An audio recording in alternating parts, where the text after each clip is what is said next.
लाख है। अमेरिका में 13 लाख से कुछ कम भारतीय रहते हैं।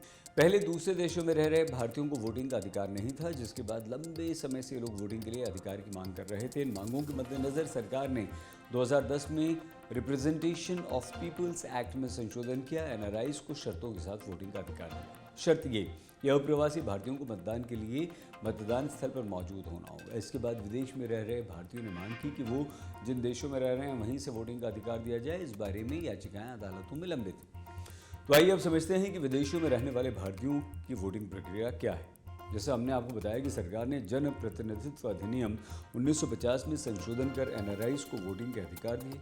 ये अधिकार विदेश में रहने वाले ऐसे भारतीयों को दिए गए जो देश से बाहर किसी दूसरे देश में पढ़ाई कर रहे हैं, रोजगार के सिलसिले में गए, किसी और कारण से वहाँ रह रहे हैं। उन्होंने उस देश की नागरिकता नहीं ली है, मतलब 18 साल की उम्र पूरी कर चुके ऐसे एनआरआईज अपने निर्वाचन क्षेत्र की मतदाता सूची में अपना नाम दर्ज करवा सकते हैं। इसके लिए उनके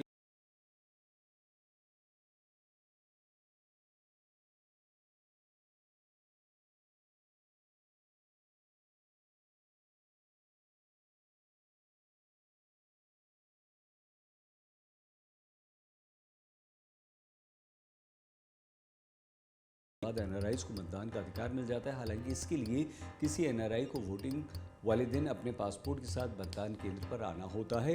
विदेश में रहने वाले भारतीयों के लिए संबंधित भारतीय दूतावासों में सीधे मतदान या ऑनलाइन मतदान की कोई सुविधा नहीं है। हालांकि ऐसे सरकारी अधिकारी जो दूसरे देशों में ड्यूटी पर तैनात हैं वो सर्विस वोटर माने जाते हैं। इन वोटर्स को मतदान के लिए देश में नहीं आना पड़ता। ये सभी लोग electronically transmitted postal ballot system के द्वारा ऑनलाइन मतदान करने के अधिकारी होते हैं।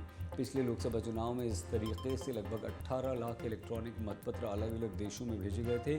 करीब 60% लोगों ने मतदान किया था। Electronically transmitted postal ballot system एक पूरी तरह से सुरक्षित प्रणाली है। इस प्रणाली में ओटीपी और पिन के इस्तेमाल से वोटिंग की गोपनीयता बनाई रखी जाती है। इस प्रणाली के माध्यम से सर्विस वोटर कहीं से भी इलेक्ट्रॉनिक रूप से मिले डाक मतपत्र पर अपना वोट डालते हैं। सर्विस वोटर को ई पोस्टल बैलेट पिन और ई पोस्टल बैलेट अलग अलग भेजे जाते हैं। सर्विस वोटर इसे खोलकर प्रिंट लेता है, प्रिंटेड पोस्टल बैलेट पर अपना वोट डालता है और इसके बाद पोस्टल बैलेट को संबंधित चुनाव अधिकारी को डाक से भेज देता है। चुनाव अधिकारी इसको स्कैन करता है। सही पाए जाने पर सर्विस वोटर द्वारा किया गया है वोट वैध माना जाता है। मतलब प्रवासी भारतीय देश में होने वाले चुनाव में हिस्सा लेते हैं, बशर्ते उन्होंने किसी और देश की नागरिकता न ली।